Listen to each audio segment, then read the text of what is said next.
Morning, everyone. Hello. So we've finally had a bit of pushback from Labour at the conference at last. Some things that really shouldn't have needed been saying, but obviously did.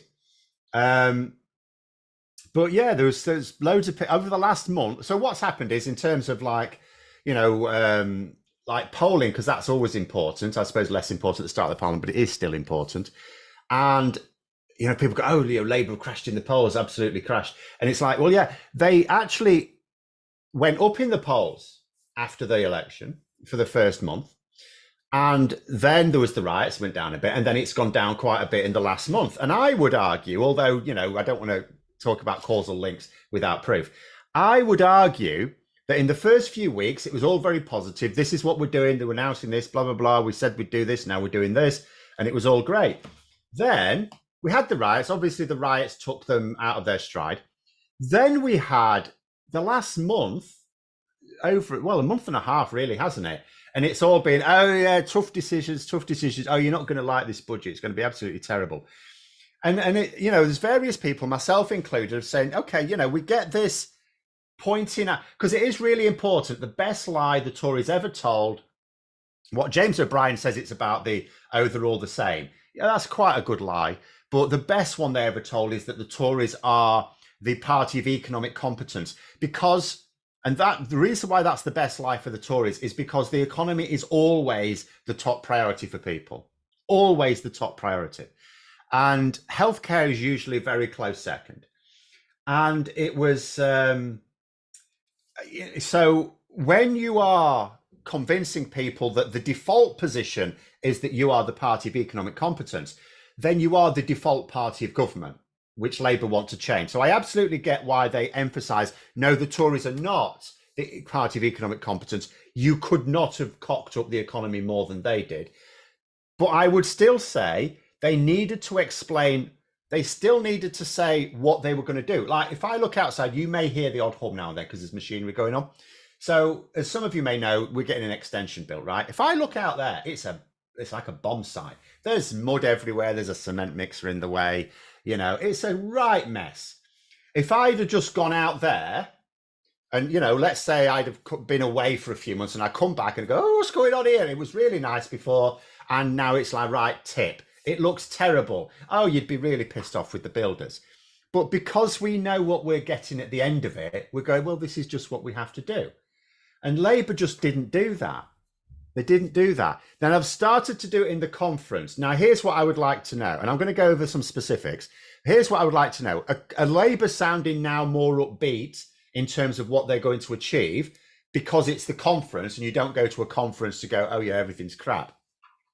Or have they realised that they've been over-egging it a bit and that they need to explain to people actually what the good things are that are coming? And are they going to continue this after the conference is over? Because, there's been, what's happened here is Labour have basically allowed others to set the narrative of what this budget's going to be about. And we know there are some things in the budget we're not going to like. There's at least one thing I don't like. But they've been saying things like, oh, it's an austerity budget.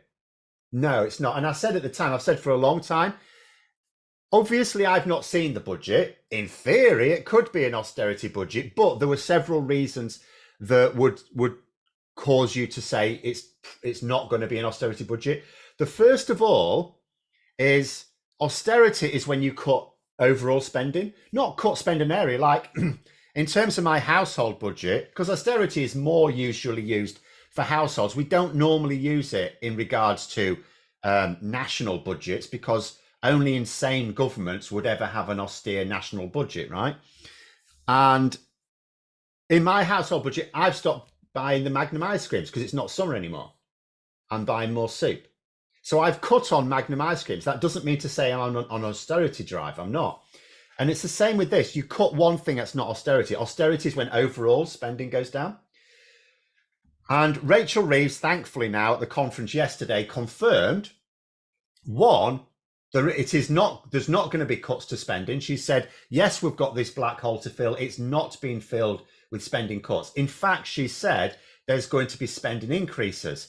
Now, we should have known this anyway, and so should anyone reporting on it, because of two reasons. First of all, look at all the spending increases they've already announced. There's the public sector pay awards that runs to like an extra 9 or 10 billion. There's the GB Energy. There's the National Wealth Fund.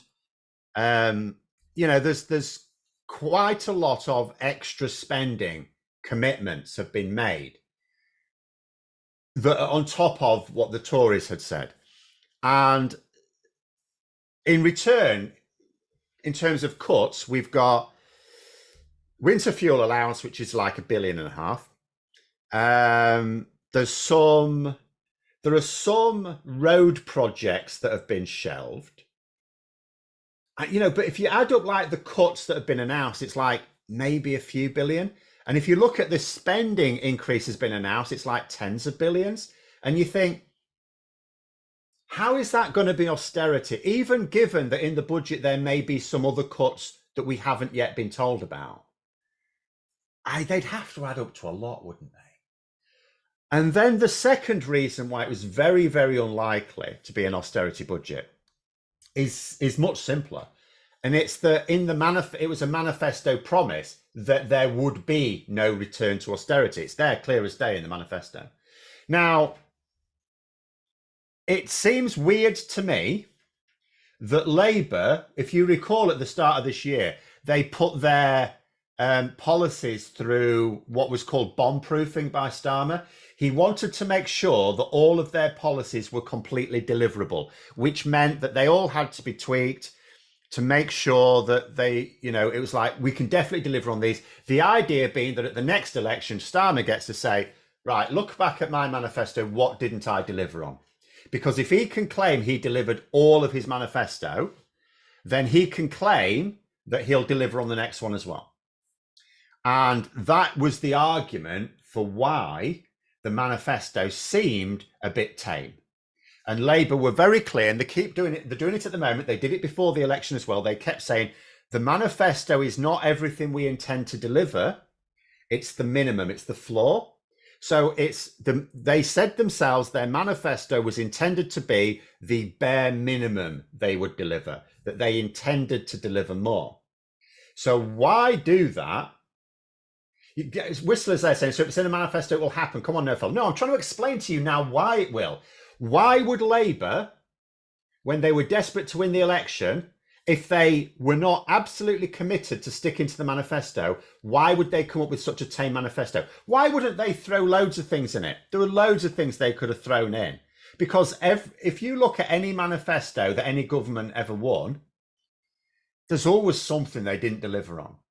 And sometimes it's something they could have delivered on, they just didn't, like proportional representation after 97, which would have saved us a hell of a lot of headaches.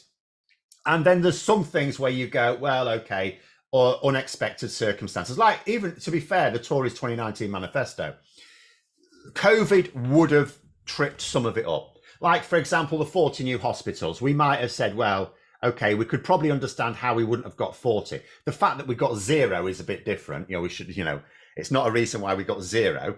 But you could have said, let's say they'd have built 30. You might have had to say, well, okay, COVID got in the way. But Labour have gone to all that trouble deliberately not to allow their manifesto to sound too shiny. That makes no sense at all. No sense at all. So yeah, the fact that it is in the manifesto means that unless you've got good evidence to the contrary, it's actually a lie to suggest that they'd be introducing austerity. Because think about why. Ask yourselves why people have been claiming that what's coming in this budget is austerity. Because they want to. Because all the people saying it are all anti-Labour. That's it. None of them have been, for it to be austerity, it's really simple. Your cuts have to be greater than your spending increases. Austerity is not a difficult word to define. It's not a complex economic term. It's really simple. Does the overall level of spending come down? No. Rachel Reeves has actually announced, and she's written the budget, the overall spending's going up, increasing. And we knew, as I say, we knew it was. You add up their spending promises, it adds up to like tens of billions. And the cuts, next to nothing. And you think to yourself, oh, but they've got to balance this hole in the budget. And people have thought to themselves, well, that must mean cuts. No, because we also know they're going to increase taxes on the rich. Carol saying, pretty sure 40 new hospitals was manifesto. It was manifesto. What I'm saying is that if the Tories built 30 new hospitals, I wouldn't be able to reasonably say, oh, you said you'd built 40, because COVID was very genuinely an unexpected event that would have actually disrupted anyone's manifesto, right? So what I'm saying is sometimes an unexpected event will occur that derails the manifesto, but Labour were really clear that they wanted to make sure that even unexpected events wouldn't derail it. But anyway, the communist broadband would have come in handy during COVID. Any sort of decent broadband, I mean, any public service would have done. Although do bear in mind that Labour, when it lost the 2010 general election, were also promising a huge rollout of broadband, which we never got because, you know, people decided the Tories should come in. But, you know, I still say, ultimately, that Labour should have been banging these messages. Like, if you think about what came out of the... Because yesterday's conference day was focused on the economy. So if you think about the sort of things that have come out, including actually one thing that came out the day before with Angela Rayner, all of it's in the manifesto. So none of it's news. There's been no new announcements, but people are treating it as if it is news. So what they should have done, Labour should have been pushing these messages ever since. And it's almost like Labour thought, well, we put it in the manifesto. Why do we have to say it again? It's like, because people because, for example, for the last month or so, you've had people in the media saying, oh, Labour are introducing austerity 2.0, right? And Labour didn't say, no, we're not. So therefore, people naturally think, oh, they must be. It's like, well, no, they're not. So they should have been saying that. They should have been like a drum beat. They should have been saying, no, the next budget's going to have spending increases, not decreases. It's not austerity. It's the opposite of austerity. It's investment. They should have been saying, we're going to be boosting central government funding for social housing. Again, you know, when Angela Rayner announced that, you saw this report in The Guardian. It's like, oh, as if this is news. No, it's not news. It's in the manifesto. They said it in the manifesto. You know, the COVID crime stuff, the COVID fraud stuff, that Rachel Reeves brought that up again yesterday, which was announced for the first time at last year's conference. That's also good, but they should have been doing that all the way through as well. You know, there were so many things. There were so many things that Labour should have just been... They need to counter. One thing... In fact, I actually saw quite a good comment yesterday. I can't remember where I saw it now. It may have been in the Financial Times. But some commentator, a mainstream commentator, made a good point that if you look... Like, this seems to be a problem with Keir Starmer. And if you look... And maybe his advisors as well. If you look at, like, PMQs, there were a lot of times, and I picked up on this, when, as leader of the opposition, like Boris Johnson or Rishi Sunak would say something that really Keir Starmer probably should have countered. And I've commented on this a lot myself. Keir Starmer would like ignore it. And I came to the conclusion that what he was trying to do was not get sidetracked from his message. Because although he's asking questions in PMQs, what he's really doing is presenting a message. And he was saying, you know, but there were some things that Johnson and Sunak would claim that he could have quickly countered before going on to his question. And I thought that was a bit of a failing at time. I sort of got the idea that, generally speaking, yeah, you don't get yourself sidetracked. And I think that's what he's doing in government as well. So people are saying things, oh, it's going to be austerity. Oh, there's going to be like those of spending cuts. And it's like, he's got this plan. Him and his advisors have worked out this plan, and he's ploughing through with the plan. And he's not being sidetracked. But that is a problem. Like, if you take, like, politics is very competitive. It's like a sport. In a sport, yeah, you have a game plan, don't you? Doesn't matter what sport it is, whether it's a solo sport like snooker or a team sport like cricket or football, you go in with a game plan, but you still have to be able to respond to what your opponents do. And they're not doing that. And my worry is, because you could argue, well, maybe they're learning, but my worry is that because Starmer also took this same approach in PMQs for years, I'm not sure he is learning. That's my worry. But anyway, there it is. They need to explain where the funding is going to come from. In fairness, without an explanation, I said we can either expect austerity or PFI. Still waiting to find out which it will be. Like, they do explain it. They explain it in the budget. The budget is on October the 31st. It's actually bang against the rules for them to announce the budget early. They've got to announce the budget in Parliament to MPs. So all they can actually announce is what is already in the manifesto, because they've already announced it ahead of the election. That's all they can actually do. If they don't do that, and people should know this, they are going to explain where all the money is going to come from in the budget. That's at the end of next month. So they've said Brexit's a solo sport. It's not, though, is it? It's absolutely not. Brexit is 100% a competitive team sport, where you go onto the pitch with your 11 teammates or 10 teammates if it's football, right? And you tell 8 of them to leave the pitch. That's what Brexit is. It's when you actually hamstring yourself. Oh no, we're too good for our opponents. We've got too much of an advantage. We hold all the cards, you know. We're going to send 8 of our team off the pitch to make it nice and even. And then they get hammered 10-0 and wonder what happened. That's what Brexit is. Anyway, so yeah. And also, we do know where it's. I mean, first of all, they ruled it out in the manifesto. They've now ruled it out again now. If you're going to try and say, oh, but I don't understand how they can get the money, it's really easy how they can get the money. First of all, they're going to increase tax on the rich. What do people like you, BUFMC Mike, say all the time? Oh, we should tax the rich. They are going to bloody tax the rich. We know they're going to do that. Second thing, they can, like the budget. Anyone who studied economics knows that the budget is basically, it's like a conjuring act. It's all crap. Money doesn't exist. You have to behave as if money does exist, though. That doesn't mean to say you can just spend willy-nilly. You have to behave as if it does exist, otherwise your economy collapses.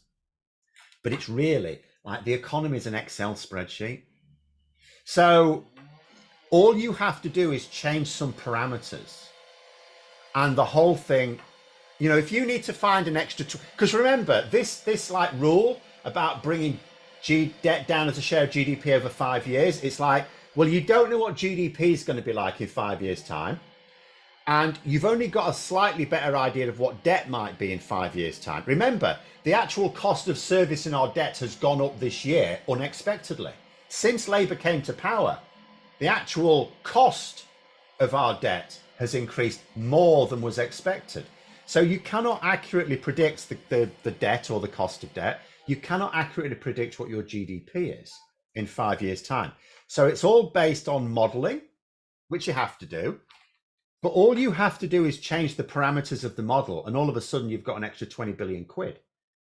And we also know that it's very likely Rachel Reeves is going to do that as well. Again, there's only hints. She can't announce it because that would be against the rules. The budget has to be announced into Parliament. It has to be announced to MPs before anyone else. That's why the Tories got into a bit of shit. Do you remember when Jeremy Hunt gave an interview about his budget to Tory MPs on GB News? And that was bang out of order. Why? Because he was providing details of the budget before he told MPs. And also, frankly, he was being interviewed by his colleagues, which was bollocks. So, but there you go. The answer to government debt is growth, not austerity. Yes, absolutely. We're not getting austerity. We've had austerity. I would argue you could technically say there's been a couple of years that the Tories have been in where it wasn't technically austerity. But certainly 2020 spending definitely did go up. Although it was spent on like people like Michelle Mone, unfortunately, but never mind.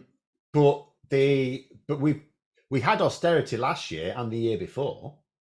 You know, it hasn't really gone away as a concept, but it has now. And I thought it was absolutely ridiculous to suggest it would be austerity without any reason whatsoever. I mean, it's not like, and there's some of the people pushing it as well. I mean, there's one notable, should we say, anti-Labour YouTube channel that's been caught out in 3 lies just in the last week alone. And this is the problem when you make claims purely for clickbait without actually trying to find the evidence. Like, even when I discussed the facts, I think on my own channel a few weeks ago, that it was very, very unlikely that Labour would actually deliver an austerity budget. I did have to say, but I haven't seen the budget. It is theoretically possible that what we get is an austerity budget, despite the fact that that would be a manifesto promise break, and despite the fact that all of their spending announcement. But I think where the problem is because Labour, when they first came to power, went big guns on their spending commitments like GB Energy and National Wealth Fund and all this stuff and the public sector pay awards. So that was all in the first few weeks after government. That was their big messaging thing as soon as they came into power. And then over the last month, it's been more about the cuts, even though the cuts are much smaller. We can still disagree with some of the cuts. I disagree with the implementation of the winter fuel allowance, for example, but the size of the cuts is very small. The size of the spending increase is very large. And we know that you can balance that all out because Rachel Reeves, just by changing some fiscal rules, she can make herself £20 billion extra. Well, that pretty much fills in the black hole. By increasing capital gains tax, which we believe they're going to do, they can find themselves another few billion. You don't have to reduce the threshold on inheritance tax. There might be changes to inheritance tax. You don't have to reduce the threshold to make more money out of it. You just have to close some loopholes. Well, actually, that was in the manifesto as well, closing tax breaks. Closing down a lot of unnecessary tax breaks. That was in the so closing down some tax breaks also makes you a few billion. It's quite easy to see how you can increase spending without having to do a lot of cuts. It's not just a case of moving money around the board. You can actually generate more revenues or more money to spend by just changing the parameters, because the budget, to balance the books, it is a fiddle. It's not a complete fiddle. It's not just pulling numbers out your arse. It is based on a credible mathematical model, but it's a mathematical model which cannot realistically. I mean, imagine, so take a weather forecast, right? In a weather forecast, you are modeling the weather and you're going, okay, so we can see whether or not it's likely to rain today. It's maybe a bit of rain where I am this afternoon, but not too much, not like yesterday. But then, I think on Thursday it's a bit more rainy. But Saturday for the Rejoin March, apparently in London, it's going to be sunny, or at least it's not going to rain, which is the closest we get to sunny in this country in September. So that's quite good. But, so you have this weather forecast. Now, imagine if someone told you that meteorologists had forecast what the weather would be like in 5 years' time. You would go, don't be ridiculous. You can't do that. Well, try and say now that economists are modelling what our GDP and debt is going to be like in 5 years' time. Well, that's equally ludicrous, isn't it? That's equally ludicrous. So we can't. It's nonsense. But why do we do it when it's nonsense and everyone knows it's nonsense? All the economists know it's nonsense. The people producing the models know it's nonsense, because it's about confidence. In fact, yesterday was the second anniversary of the Liz Truss mini budget. Why did that go tits up? Not just because it was bad economics, but because she crashed confidence in the money markets, gilt markets in this case. And the same thing happens. The reason why we have to have this ludicrous budgeting is because you need to maintain confidence in the stability of the economic model. And it's really all there is to it. But you can change the parameters of it and free up extra money when you need to, as long as you maintain confidence. That's all it's about. When it comes to money, because money doesn't actually exist. When it comes to money, all you have to do is maintain confidence. If you look at like the Greek banking crash, their crash, which was way more spectacular than ours, or the global one, what happened there? It was the damage was done years before the crash. What happened is people found out about it. So it's all based on confidence. It's not based on where the money is actually coming from or going to, because money doesn't exist. It's smoke and mirrors. What actually affects the stability of the economy is people's confidence in it. But there we go. Viv saying there, can't make the Rejoin March this year. Sadly, we'll definitely try harder next year. Well, I am hoping to be able to go. It is now in doubt for me, I have to say, because my wife is very, very ill. Do you know what happened? Do you know the world is full of morons? You know this, don't you? So she works from home, right? But every now and then she has to go in. And she had to go in last week for a health and safety training session. Do you know what they did at this health and safety training session? They were doing some first aid thing, you know, the old CPR and anatomical Annie. And they weren't they were getting people to do the mouth to mouth on it, no dental dam or anything like that. And they weren't wiping it between. In fact, the box of wipes was empty. Now, to be fair, my wife did actually say this was ridiculous, and she went off to find some wipes to do it herself. But she was still, you know, she was still in a room full of people at close quarters who were breathing into this, because even wiping the mouth, to be honest, doesn't like do a proper job of it, but it's better than nothing. So she's now very, very ill. She's tested negative for COVID yesterday, but she only just started. She started to feel ill on Sunday evening, so it's quite new. So even if it's something like flu, first I might get it. The air purifiers are coming on now, but I might still get it, so that will knacker me. But secondly, even if I don't, if she's still ill, I'm obviously not going to leave her on her own on Saturday. So so she has to be better, and I have to not have caught it. But I am still hoping to go. But it is now in doubt because the world is full of morons. Although, to be fair, if the world didn't have morons in senior, I don't actually mind morons, actually. Some morons are nice people, right? Just don't put them in charge of things. Arguably, if we hadn't put morons in charge of things in 2016, we wouldn't have to go to the rejoin march anyway, would we? So there is that. But there we go. Yup, James said mathematical models. Remember all the calculations you can do with the hydrogen atom field. Try helium next. So, well, yeah. But actually, no. I mean, some models do work. Some models are very good. Some models are very accurate. But it depends what you do them for. Like, you know, weather forecasting is very, very accurate if you're looking a week ahead. If you're looking 5 years ahead, not so accurate.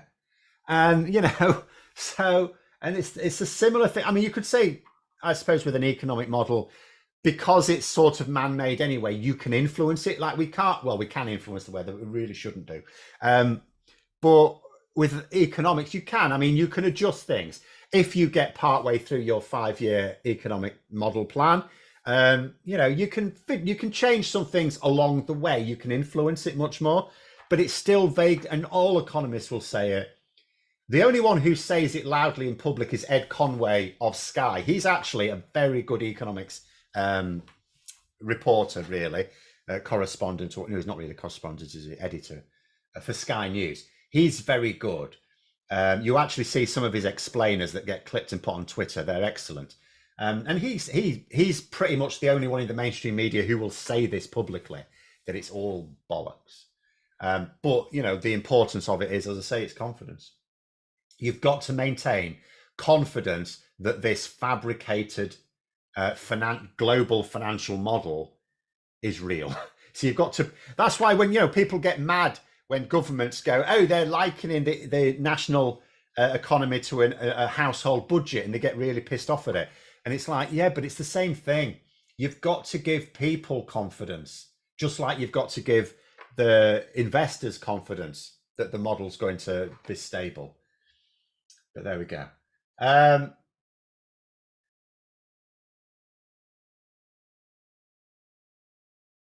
just catching a couple more comments because we sort of run out of time. People are now talking about mouth to mouth. The recovers you can put over before starting to mouth to mouth. Yes, there are. You actually quite often get them in medical kits, like first aid kits. Obviously, if you saw someone on the street in need of CPR, you're not going to go, oh no, I might get COVID from them. Obviously, you're trying to save someone's life. But in a health and safety meeting, you're not saving anyone's life. It's an anatomical Annie. Take the time to sterilize it before someone else uses it. And they didn't. And do you know what she said as well? What's more, when that group had finished, they went off, no one cleaned it. So the next group coming in will have been using it, catching all the germs from her group. This is a health and safety meeting. How on earth can you be so stupid as to organise a health and safety meeting? Because apparently she's not the only, and the reason why we know it's probably from this event is because some other people who were there that day are now ill. One of whom is ill with COVID. They've tested positive for COVID, which is why it could still be COVID in her case. even though she tested negative yesterday, but she may not tomorrow, for example. Stephanie Wilson said, check out resuscitation face mask. I would complain to HR. I would have complained to HR by now. She should do, but this is my wife. I can't complain on her behalf. I would have been kicking the shit out of HR by now if it were me. I was never quiet about these things when I was in a workplace.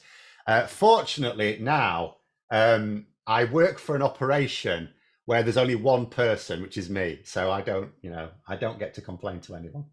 But she should absolutely, and she knows she should as well. But there we go.